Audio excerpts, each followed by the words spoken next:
هل النيل في مصر له فرع ثالث غير دمياط ورشيد؟ أيوة، شوف معايا. توجد مدينة مصرية كبيرة في وسط الصعيد اسمها مدينة أسيوط، وأسيوط موجودة غرب نهر النيل، وعلى النيل في أسيوط عندنا قناطر قديمة اسمها قناطر أسيوط، ولكن احنا عملنا في السنوات الأخيرة قناطر أسيوط الجديدة اللي بتتحكم في المية بشكل حديث ومتطور، وكمان لها القدرة على توليد الكهرباء. قناطر أسيوط بتتحكم في مستوى النيل جنوب القناطر، يعني لما القناطر تقفل معظم بواباتها فمنسوب النهر بيرتفع جنوب القناطر لأنها بتحجز على المية اللي جاية من السد العالي وخزان أسوان وقناطر إسنا وقناطر نجع حمادي. ولما المية تعلى في جنوب قناطر أسيوط فبيروح جزء من المية دي لترعة الإبراهيمية. ترعة الإبراهيمية بتخرج من عند أسيوط وتتجه للغرب شوية، وبعدين بتلف وتتجه للشمال وتمشي موازية لنهر النيل لغاية نهايتها عند مدينة العياط. وتمر ترعة الإبراهيمية على مدن كتيرة، يعني نقدر نقول إنه معظم المدن الموجودة شمال أسيوط المدن دي موجودة على ضفاف ترعة الإبراهيمية وليس على ضفاف نهر النيل. تعالوا نمشي مع الإبراهيمية ونشوف إيه هي المدن دي. مدينة منفلوط،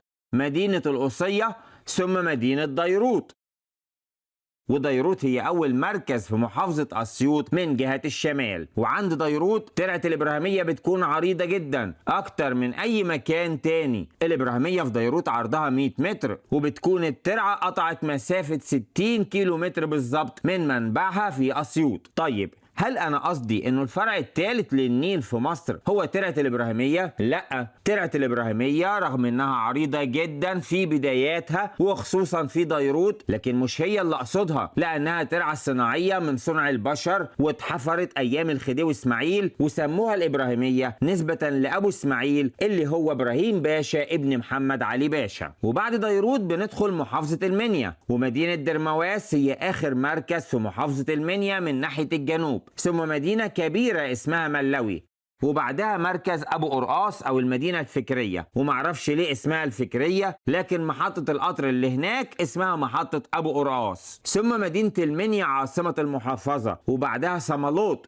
وكل المدن دي تقع على الإبراهيمية، لكن المنيا موجودة كذلك على النيل وفيها كورنيش عريض جميل. وبعد صمالوط مدينة مطاي، وبعدها بني مزار، ثم مركز مغاغة. ومغاغة هي أول مدينة في محافظة المنيا من ناحية الشمال. وبعد مغاغة بندخل محافظة بني سويف، مدينة الفشن، مدينة ببة، مدينة بني سويف عاصمة المحافظة، ثم مدينة ناصر، ثم مدينة الوسطى التابعة لمحافظة بني سويف. وهنلاحظ عند بني سويف والوسطى انه ترعة الإبراهيمية أصبحت ضيقة جدا لأنها وزعت معظم ميتها على مدن وقرى كتير في طريقها من الجنوب إلى الشمال زي ما شفنا، واللي هي أساسا مية النيل اللي جاية من إثيوبيا وأوغندا. وهتلاحظ كذلك انه بني سويف والوسطى هي مدن كبيرة وتطل على نهر النيل، وبني سويف اهتمت جدا في السنوات الأخيرة وعملت كورنيش جميل جدا على نهر النيل. وبعد الوسطى مسافة طويلة ونوصل مدينة العياط، لكن احنا محتاجين نرجع لمدينة ديروت علشان نعرف ايه هو الفرع الثالث للنيل. انا من يوم ما وعيت على الدنيا في مدينة ديروت وانا عارف انه في 3 حاجات ماشيين مع بعض وتقريبا ما بيفترقوش: خط السكة الحديد، والترعة الإبراهيمية، والطريق الزراعي اللي جاي من المنيب لغاية أسيوط. أنا حاليا عايش في القاهرة لأني نقلت للقاهرة من حوالي شهرين، لكن في ديروت توجد قناطر كبيرة. القناطر دي مش على نهر النيل لكنها على ترعة الإبراهيمية. ترعة الإبراهيمية والقناطر الأثرية العظيمة تم إنشائهم سوا في أيام الخديوي إسماعيل، وتم افتتاحهم في سنة 1873. والقناطر دي كانت هي السبب في تكوين مدينة ديروت من زمان، لكن حاليا بنعمل قناطر جديدة حديثة في ديروت، لكن ده مش موضوعنا.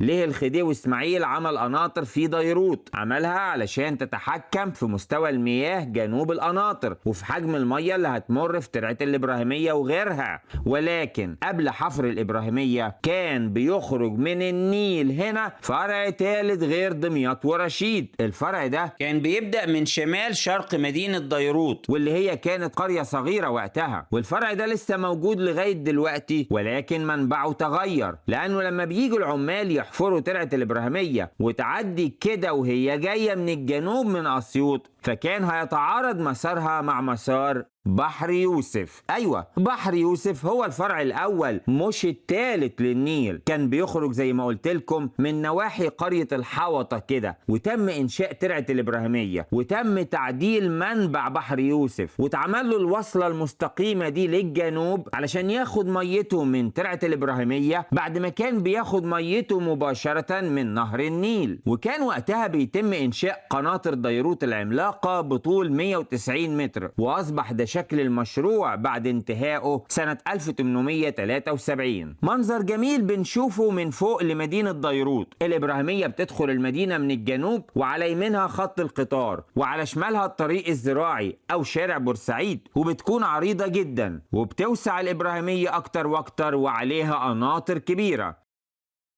دي الإبراهيمية اللي بتكمل مسارها جنب السكة الحديد، وده بحر يوسف. وهنا ترع كتيرة بتخرج من شمال القناطر ومن غربها ومن شرقها، وشعب ديروت عارفين كويس الترع دي وعارفين مسارها بيروح فين. والثلاث حاجات اللي اتعملت دي، حفر الإبراهيمية وإنشاء القناطر وتعديل منبع بحر يوسف، الثلاث حاجات دول كانوا بمعايير سنة 1873 وحتى بمعايير سنة 2025 كانوا بيعتبروا مشروعات عملاقة جبارة، وكانت خطوات عظيمة في سبيل التحكم في مجرى وحجم مياه نهر النيل وفروعه. وتعال نشوف الفرع الأول للنيل اللي هو بحر يوسف، واللي أكد لك إنه مش عمل صناعي وإنه من صنع ربنا والطبيعة. انه بحر يوسف مش بيمشي في خطوط مستقيمة زي ترعة الإبراهيمية. بحر يوسف بيكون مستقيم في اول 4 كيلو فقط من منبعه شمال قناطر ديروت، لكن بعد كده هتلاقي تعرجات ولفات وانحناءات في مسار بحر يوسف بتشبه تماما التعرجات واللفات اللي بنشوفها في فرع دمياط واللي بنشوفها في فرع رشيد. واللفات دي شكلها من فوق مع الأراضي الخضراء والقرى الموجودة في غرب وادي النيل بتكون جميلة جدا. بحر يوسف بيمشي وسط القرى والحقول الخضراء وبيروح لشمال غرب ديروت وبيفضل ماشي للشمال، لكنه بيكون ماشي قريب من الصحراء الغربية، بينما ترعة الإبراهيمية بتكون ماشية أقرب لنهر النيل. وهنشوف بسرعة أسماء القرى والمدن اللي هيعدي عليها بحر يوسف، وأكيد توجد قرى هنطق اسمها غلط. طيب انت عندك كده الصورة الكاملة. الخط الازرق هو نهر النيل، والخط الاخضر هو ترعة الابراهيمية اللي خرجت من نهر النيل عند اسيوط ومشيت كده لغاية ما وصلت في ديروت في قناطر. فالقناطر دي بتطلع منها بحر يوسف او بيطلع منها بحر يوسف. بني حرام اسمه العروس، اولاد مرجان، البدرمان، عندك ديروت ام نخلة ودروة وقرية العرين القبلي ونزلة تونة بني خالد هور. وبنمشي وبنلاقي ساعات بحر يوسف يروح غرب جدا جنب الصحراء الغربية، وبنشوف بلاد كتيرة موجودة على بحر يوسف، وبيمشي يتمخطر بحر يوسف بين القرى في الخضرة دي كلها. وبنوصل لفين؟ صمالوط، منقطين، أبو سيدهم، عزبة حسين حسني، مرزوق وحلوة، معصرة حجاج، دير السنقورية، والبهنسة، قرية مهمة جدا تابعة لبني مزار موجودة على بحر يوسف وجنبها على طول الصحراء الغربية. وبنمشي تاني ونلاقي ساقولة والزورة وأبو بشت والعدوة. العدوة هي مركز تابع لمحافظة المنيا، مش موجود على ترعة الإبراهيمية لكنه موجود على بحر يوسف. كان زمان قرية تابعة لمغاغة واستقل عنها صفانيا وهكذا. ده الهانس، احنا قصاد الفشن ودخلنا محافظة بني سويف ومزورة وبني محمد راشد ونزلة قفطان ودشاشة، كوم الرمل القبلي، براوة الوقف، من شاية الحجاج. كنا عدينا هنا كمان على سمسطة، والسمسطة هي مركز قصاد بيبة تابع لمحافظة بني سويف، مركز قريب شوية من بحر يوسف لكنه مش على بحر يوسف. أما مدينة إهناسيا هي قريبة جدا من بحر يوسف هنا، وهي برضو مدينة تابعة لبني سويف. وخلاص وصلنا للعواونة وسدمنة الجبل واللاهون. وفي اللاهون هتلاقي في هنا مطار اهو، لكن احنا عايزين نبص هنا على السد او القناطر اللي موجودة على بحر يوسف. وبيدخل بحر يوسف يغير اتجاهه كده وبيدخل الواحة الخضرة دي، هي خضرة بسببه.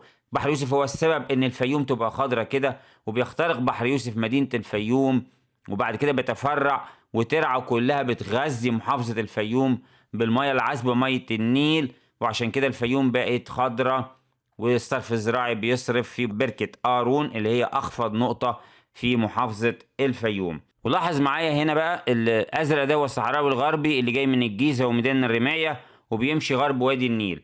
شايفين محاولات الزراعة، محاولات استصلاح الأراضي الزراعية على جانبي الصحراوي الغربي يمينه وشماله. في محاولات جامدة لزراعة غرب الوادي فوق في الصحراء الغربية. شايفين اللي دخل جوه ده وزرع المساحات الكبيرة دي؟ برافو عليه، زرع هنا واللي زرع هنا. كل ده قصاد بني سويف والمنيا وأسيوط غرب في الجبل فوق أو في الصحراء الغربية فوق. يا رب يكون الفيديو مفيد ليكم، وأتمنى تشتركوا في القناة. شكرا والسلام عليكم ورحمة الله وبركاته.